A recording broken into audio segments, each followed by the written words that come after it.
Ramnath district Kamuthi பக்கத்தில் ஒரு அபிராமன்ற கிராமத்துலேருந்து வரோம். நீங்கள் 2 பேரும் எப்படி சொந்தமா? இவர் வந்து எங்கள் வீட்டுக்காருக்கு அத்தை. உங்கள் பேர்? என் பேர் மாதவிகா.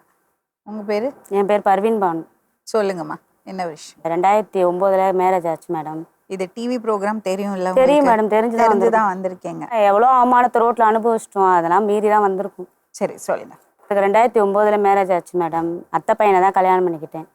என் வீட்டுக்கார பேர் வந்து முகமது சலி. கல்யாணம் முடிஞ்சு நல்லா தான் இருந்தோம். அவங்க ஃபாரின்ல இருந்தார். எங்கே இருந்தாரு? துபாயில் வேலை செஞ்சிருந்தார்.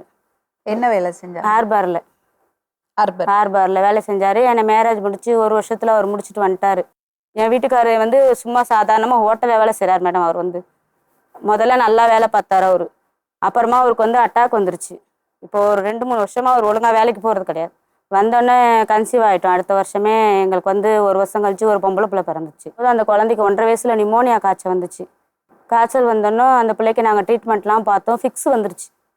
ஃபிக்ஸ் வந்து நாங்கள் பெட்டில் வச்சுருந்தோம் 1 வாரம். சரி பண்ணி அமுச்சிட்டாங்க. அதுக்கப்புறம் திரும்ப 7.5 வயசில் வந்த ஃபிக்ஸ் வந்து தொடர்ச்சியாக வர ஆரம்பிச்சிச்சு.